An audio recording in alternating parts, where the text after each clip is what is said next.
우리는 지난 시간 제2강 인간공학 및 시스템 안전공학을 하였습니다.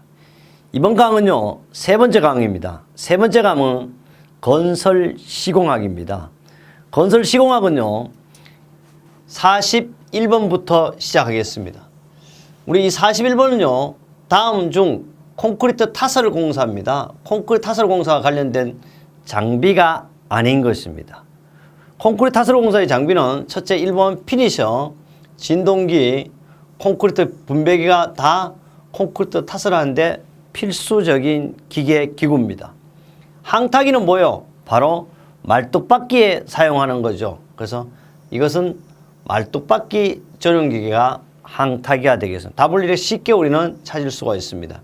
조금 더 항타기에 대해서 공부를 해보면요, 항타기라는 것은 붐에 항타용 부속 장치를 부착하여 낙하 해머 또는 디젤 해머에 의하여 강간 말뚝이라든지 콘크리트 말뚝, 널 말뚝 등의 항타 작업에 사용되는 전용 말 그대로 항타기가 되겠습니다. 이 내용은 우리 교재 6-25쪽에 있습니다. 42번입니다. 대상 지역의 집안 특성을 규명하기 위하여 실시하는 사운딩 시험에 해당되는, 답이 벌써 나왔어요.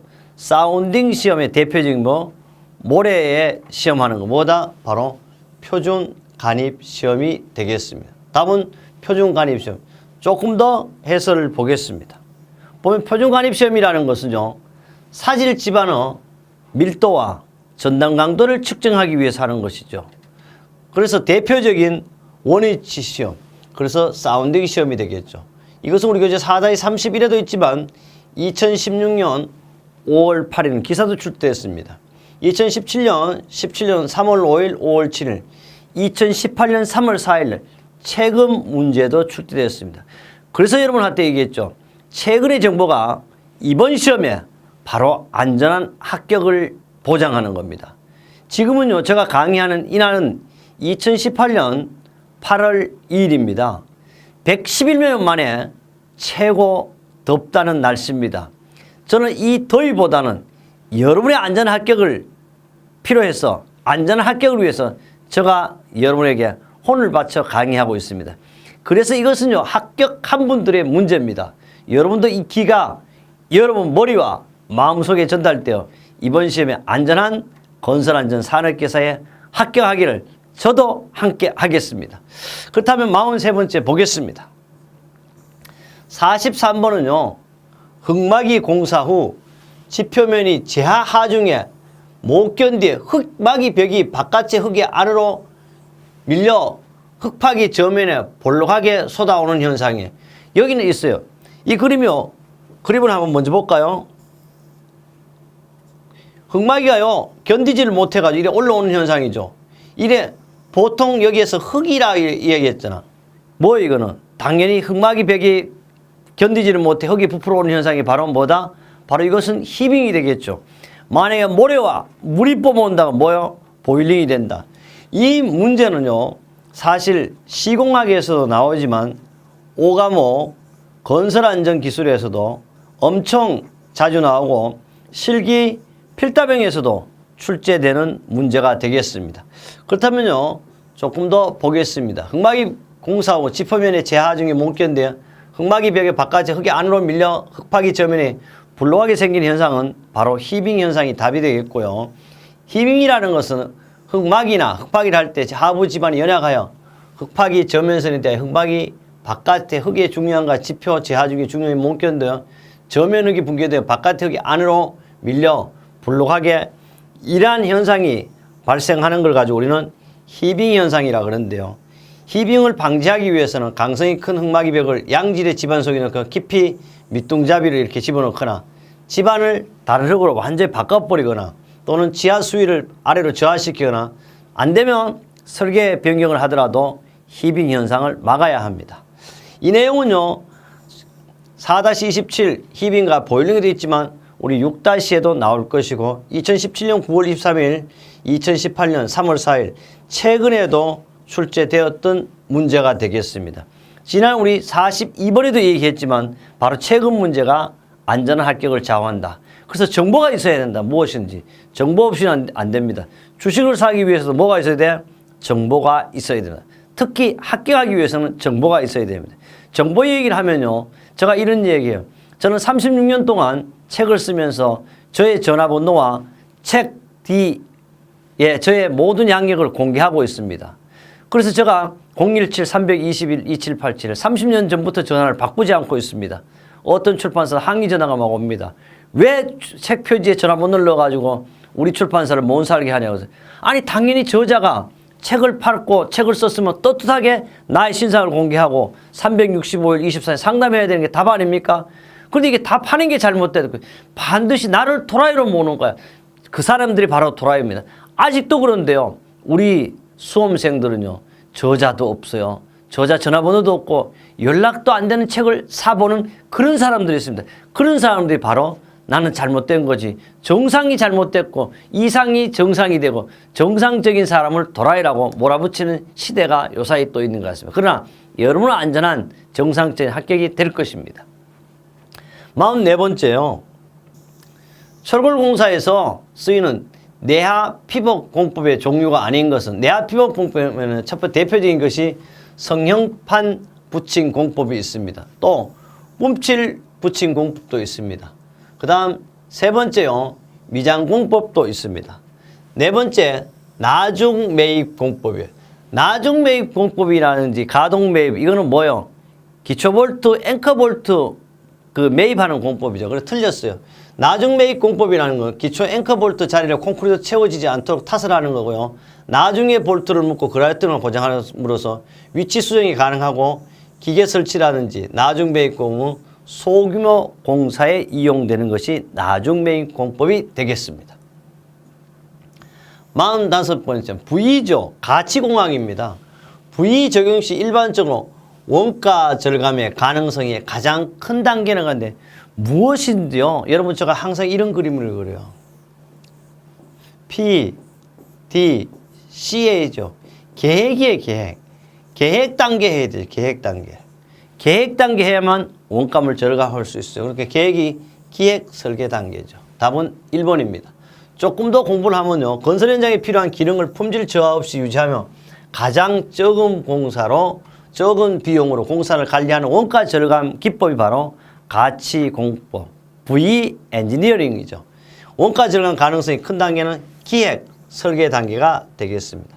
역시 4-3, 4-7에도 나왔고 2016년 5월 8일 기사 2017년 5월 7일에도 출제된 문제가 되겠습니다. 46번째입니다. 독립기초판이에요. 3m, 3m짜리인데요. 하부에 말뚝머리 지름이 40cm인 기성 콘크리트 말뚝을 9개 시공하려고 할 때 말뚝의 중심 간격이 가장 적당한 것은 건데 이런 9개니 3m, 3m 이런 거 다 필요 없어요. 기성 콘크리트 말뚝 중심 간격은 뭐요? 공식이 2.5D예요. D는 말뚝머리 지름이에요. 2.5에다가 말뚝머리 지름 40을 곱하면 돼요. 그러니까 100cm 되겠다. 그러면 기성 콘크리트 말뚝 중심 간격 얼마? 100cm. 답은 바로 2번. 이렇게 쉽게 찾을 수가 있습니다. 47번째 문제입니다. 건설공사에요. 입찰 방식 중 공개 입찰하고 장점에 속하지 않는 것은 공개 입찰입니다. 모든 사람한테 다 공개합니다. 저도 그랬어요. 저의 책도 모든 사람한테 공개한다 그랬죠. 공개 입찰을 장점에 속하지 않는 것입니다. 첫째, 유자격자는 모두 참가할 수 있는 기회를 줍니다. 둘째, 제한 경쟁 입찰에 비해 등록 사무가 간단하다 그러는데 이게 문제예요. 몇 명만 오면 등록 사무가 간단한데요. 수천 명, 수만 명이니까 일하는 사람이 귀찮아요. 그러니까 어떻게 이거는 제한 입찰은 비해 등록 사무가 복잡하다죠. 답은 2번이 나왔어요. 담합의 가능성을 줄일 수 있어요. 누구나 와서 참가해라. 또 공사비가 절감될 수도 있습니다. 근데 여기 이제 이 특히 공개는요, 공입찰이라도 하면 유자격자에게 모두 참가할 수 있는 기회를 주고 장점 담합무료도 적고 공사비도 절감돼. 단점이 있어요. 입찰 수석이 복잡하고요, 빈잡해요, 번잡하고 또 이놈저놈 다 왔기 때문에 좋은 점도 있지만 공사비가 늘어감으로써 공사가 어떻게 조잡스러울 수 있습니다. 우리말에 싼 게 비지떡이라 이런 얘기 하죠. 답은 바로 2번이 되겠습니다. 48번째입니다. 건축공사의 착수 시 시작할 때 대지에 설정하는 기준점, 벤치마크가 되겠죠. 설명으로 옳지 않는 것입니다. 첫째, 공사 중 건축물의 각 부위의 높이에 대한 기준을 삼고자 설정하는 것은 맞는 말이죠. 둘째, 건축물의 그라운드 레벨은 현장 공사 착수 시 설정한다. 그런데 이거는요, 착수 시가 아니고 그라운드 레벨은 입찰 전에 해야 돼, 입찰 전에. 그래, 입찰 때 현지에서 지정된 거로 틀렸어요. 2번이 답이고요. 기준점은 바라보기 좋고 공사의 지장이 없는 곳에 설정해야 합니다. 넷째, 기준점은 대개 지정 지반면에서 0.5에서 1m 위치에 두고 그 높이를 우리는 적어둬야 합니다. 조금 더 해설을 보면요. 기준점, 벤치마크는요. 공사 중에 건축물 높이의 기준을 삼고자 설치하는 것으로서 설치합니다. 건물의 지반설명, 그라운드 라인은 현지에서 지정되거나 입찰 전 현장 설명서에 지정되어 있습니다. 기준점 바라보기 좋고 공사 지장이 없는 곳에 설치하고요. 또 기준점은 공사 중에 이동될 우려가 없는 인근 건물의 담장 등에 설치하는 게 좋고 바라보기 좋은 곳에 2개수 이상인 곳에 표시하는 게 좋고 기준점은 지반면에서 0.5에서 1.5m 위에 두고 그 높이를 기록합니다. 기준점은 공사가 끝날 때까지 반드시 존재하고 존치해야 합니다. 그 다음은요, 우리가 49번째 문제를 보겠습니다. 49번째는요, 프리 스트레스드 콘크리트를 프리텐션 방식으로 프리스트레싱 할 때 콘크리트 압축 강도는 최소 몇 메가파스칼이냐고, 이거는 30메가파스칼로 정해져 있습니다. 그래서 프리텐션을 콘크리트 압축 강도는 약 30메가파스칼 이상이라는 걸 꼭 기억해야 되겠습니다. 50번입니다. 기초파기 저면보다 지하수가 높을 때 배수공법으로 가장 적합한 우물을 파야 되겠죠. 그 웰 포인트 공법. 그거 바로 우물통 기초 공법이지. 이걸 바로 웰 포인트 공법이 돼. 이 웰 포인트 공법을요, 조금 더 설명하면 철근 콘크리트를 만든 이런 원형을 만들어, 이렇게 원형을 만들어 가지고 장방향의 통을 소정의 위치까지 이와 같은 밑에까지 도달시켜 놨습니다. 집수정을 이렇게 장치를 만드는 거죠. 도달시켜 우물통 내부의 철근과 내부에다가 철근과 콘크리트, 여기 철근이고 여기 콘크리트를 기초를 만드는 방법으로서 기초 파기 저면보다 지하 수위가 엄청 높을 때 적용하는 방법이 바로 웰 포인트 공법이 되겠습니다. 웰 공법 또는 웰 포인트 공법 또는 우물통 기초 공법이 되겠습니다. 51번입니다. 공사계약 제도에 관한 설명으로 옳지 않는 것은 공사계약 제도는 일식도급 계약 제도는 전체 건축 공사를 한 도급자에게 주는 것입니다. 맞습니다. 둘째, 분할도급 계약 제도는 보통 부대설비 공사와 일반 공사를 나누어 도급을 주는 것이고요. 셋째, 공사 진행 중 설계 변경이 빈번한 경우에는 직영 공사를 채택하는 것이 가장 좋은 방법입니다. 직영 공사 제도는 근로자의 능률이 상승된다는데 안 돼. 왜? 직영 공사는 돈 내기 공사가 돼가지고요. 그냥 세워라, 내워라 하는 것이 능률이 오르는 게 아니고 바로 뭐냐 그러면 첫째, 공사비가 증대되고 재료의 낭비도 잉여가 되고 시공관리 능력도 부족해요. 장점은 영리율도 확실한 공사가 가능해요. 왜? 둘째, 계약이 구속되면 임기응면 처리가 가능하고 발주 계약 등의 수속이 절감되는데 근로자의 능률이 향상되지는 않습니다. 왜? 시공관리 능력이 부족한 것이 바로 단점이 되겠습니다. 답은 4번 틀렸습니다. 52번입니다. 철근 이음의 종류 중 기계적 이음의 가장 거리가 먼 것은? 기계적 이음은요, 바로 나사식 이음이 있고요. 가스 압점이요. 가스 압점은요, 기계적 이음이 아니고 용접 이음이 되겠죠. 답은 2번이 나왔고요. 그 다음에 충륜식 이음, 그 다음에 압착식 이음이 있어요. 그 외에 기계적 이음은 슬리브 압착입니다. 여기에 입착이라는 슬리브 압착하는 방법이 있어요. 이걸 가지고 칼라 압착이라고 그러기도 하고 중지식 이음, 나사식 이음, 캐드 웰딩, 그 다음에 G-록 스페이스 수직 철근 전용으로 사용하는 방법도 있습니다. 53번째입니다. 콘크리트 타설 및 다짐입니다. 콘크리트 타설 하거나 다짐하는 방법에 관한 설명으로 옳은 것이에요. 타설한 콘크리트는요, 거푸집안에서 행방향으로 이송시켜도 좋다는데 행방향으로 하면 안 되죠. 둘째, 콘크리트 타설은요, 타설 기계로부터 가까운 곳이 아니고 먼 곳으로부터 해야 돼요. 틀렸어요. 이어치기 기준 시간이 경과되면 콜트 조영수의 발생 가능성이 높아요. 이거는 맞는 거죠. 그래서 반드시 규정된 시간을 적용해야 되겠습니다. 노출 콘크리트에는요, 다짐봉으로 다지는 것이 두드리는 것보다 두드림으로써 다지는 것보다 품질 관리상이 좋다고. 이거 말이 안 되죠. 반드시 다지는 것이 가장 좋습니다.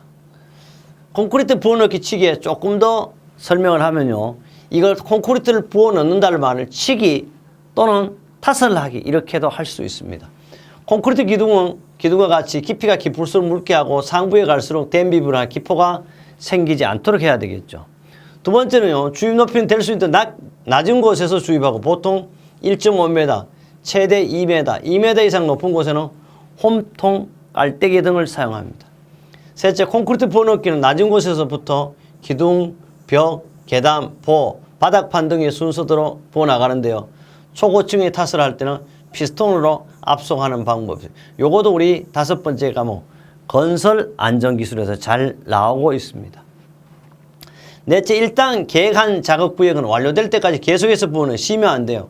콘크리트 비비는 곳에서 먼 곳으로부터 부어넣기 시작이죠. 가까운 곳을 부어넣으면 안 되죠.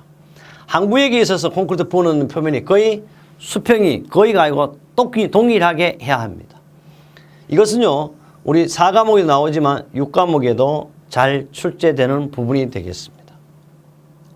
54번입니다. 기성 콘크리트 말뚝 설치 공법 중 진동 공법에 관한 설명으로 옳지 않는 겁니다.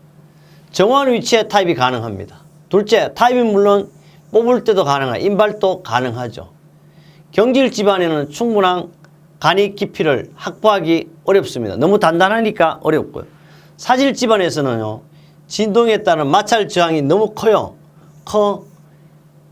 간입이 쉽다는 게 아니고 사실 사질 집안에는 불가능한 거죠. 그래서 답은 4번이 되겠습니다. 55번입니다. 55번은 콘크리트의 압축 강도를 시험하지 않을 경우입니다. 압축 강도 시험을 하지 않습니다. 하지 않을 경우에 거푸집 너를 해체 시기로 오른 것은 단 조각 포틀랜드 시멘트를 사용하는 기둥에서 평균 온도는 20도씨 상온일 때 말합니다. 이것은 하지 않을 때는 항상 2일이 되겠습니다.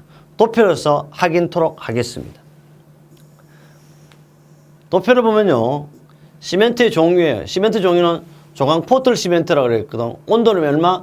20도씩 얼마? 2일 이렇게 찾을 수 있고요. 그 다음에 20도 이상, 10도씨 이상, 20도씨 미만일 때는 3일입니다. 그 외에 보통 포틀랜드 시멘트, 고로 슬래그 시멘트, 포틀랜드 시멘트 A종, 플라이 A종은 3일과 20도씨 이상일 때는 3일, 10도씨 이상, 20도씨 미만일 때는 4일입니다. 그 외에 고로 슬래그 시멘트 1급, 포틀랜드 포졸란 시멘트 B종, 플라이 시멘트 B종은 20도씨 이상일 때는 4일, 10도씨 이상, 20도씨 미만은 6일이 되겠습니다. 이 내용도 수없이 시공에도 나오지만 역시 6과목 건설안전기술에도 출제되고 있습니다. 특히 4과목 건설안전기술, 3과목 건설시공학, 4과목 건설재료학, 5번째 과목 건설안전기술은 거의 동일한 내용이 되겠습니다. 56번입니다. 공사 계획을 수립할 때 유의할 사항으로 옳지 않는 것입니다. 첫째, 마감 공사는요, 구체 공사가 끝나는 부분부터 순차적으로 착공해야 돼요. 맞습니다. 둘째, 재료 입수의 난이라든지 부품 제작 일수, 운반 조건 등을 고려하여 발주 시기를 적절하게 조절해야 합니다. 방수공사, 도장공사, 미장공사 등 같은 공정에서 일기를 고려 충분한 공기를 확보해야 됩니다.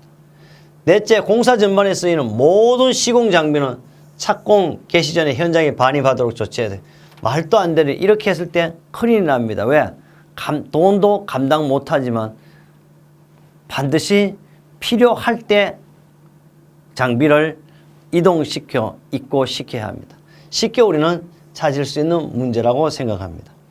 57번째입니다. 철골공사에 용접을 할 때 발생되는 용접의 결함에가 직접 관계가 없는 것은 거예요. 용접은요, 첫째 결함은 크레 깨지는 걸 말해요. 이렇게 금이 나고, 언더컷 파지는 걸 말하는 거예요. 크레이트, 너무 전류가 세가지고 탁탁탁탁 튀죠. 이런 걸 크레이트를. 위핑은요, 이렇게 철판을 이렇게 두 개 이렇게 있다면 정상적으로 이렇게 용림하는 방법, 용접하는 방법을 위핑 또는 위빙이라 합니다. 그래서 용접의 운행 방향을 말하는 거죠. 그래서 답은 4번이고요. 수없이 많이 반복 출제됐던 문제이기도 합니다. 58번째 보겠습니다. 58은요. 백체와 기둥이 거푸짐이 굳지, 백체와 기둥이 거푸짐이 굳지 않은 콘크리트 치갑에서 저항할 수 있는 최종적으로 잡아주는 걸 가지고 뭐냐고는, 이걸 가지고는 폼타이라 그러기도 하고, 또 순수 우리말을 하면 긴장대가 되겠죠. 보겠습니다. 경리제는 스페이서, 거푸집 상관의 간격을 유지, 측벽 두께를 유지하는 거. 요것도 잘 나오는 게 경리제 잘 나오는 거고요. 그 다음에 긴장대 폼타이예요. 오늘 콘크리트 부원을 때 거푸집 벌어지거나 변형되지 않게 연결을 고정하는 것은 조임용 철선은 달고 누구린 철선을 두 겹으로 탄계를 조여맨 걸 가지고 우리는 바로 긴장대죠. 그래서 스페이스와 폼타이를 꼭 잘 기억해야 합니다. 간격제를 가지고 우리는 이게 가지고 스페이스인데요. 철근과 거푸집의 간격 유지를 위한 걸 말 그대로 간격제입니다. 요건 제가 스페이스라는 것은 서퍼레이트죠. 서퍼레이트는 격리제. 여기 조금 더 설명을 하면요. 그림으로도 볼 수가 있습니다. 거푸집 부속재를 보면요. 여기 보면 지금 요 놈이 바로 서퍼레이트가 되겠고요. 요 놈이 일정한 폼타이가 되겠습니다. 요 놈이 바로 뭐다? 스페이스가 된다. 이건 뭐 박리제. 참고적으로 그림을 한번 봐주면 되겠습니다. 59번입니다. 흑마기 백체 공법 중 주열식 흑마기 공법에 해당하는 것은, 주열식은요, CIP, MIP, PIP예요. 그러니까 간단해요. 이거는 주열식 흑마기 공법의 세 가지. 다른 말로 이거는 프리팩트 파일이라고 그러죠. CIP, MIP, PIP 공법이라는 걸 기억하면 되겠습니다. 역시 여기서 CIP, PIP, MIP 공법을 그리면 이걸 가지고 우리는 주열식 공법, 흑마기 공법이라 이렇게 얘기합니다. 60번입니다. 60번은 콘크리트 이어 붓기 위치에 관한 설명으로 옳지 않는 겁니다. 첫째, 슬래브는요, 전단력이 작은 스팬이 주황부에 수직으로 이어 붙는다. 맞죠? 둘째, 기둥 및 벽에서는 바닥 및 기초의 상단 또는 보의 하단을 수평으로 붙는다. 요것도 맞는 말이죠. 캔딜레버나 내민부나 바닥판은 간 사이 주황부에 수직으로 이어 붙는다. 그럼 절대 이어 붙으면 안 되죠. 답이 3번. 이렇게 딱 읽어보면 답이 보입니다. 아치는 아치축의 직각으로 이어 붙는다. 맞습니다. 그래서 콘크리트 이어 붙기의 위치에 대한 것이 60번 문제였습니다. 우리는 2018년 4월 28일 건설안전산업기사 세 번째 과목인 건설 시공학을 마무리했습니다.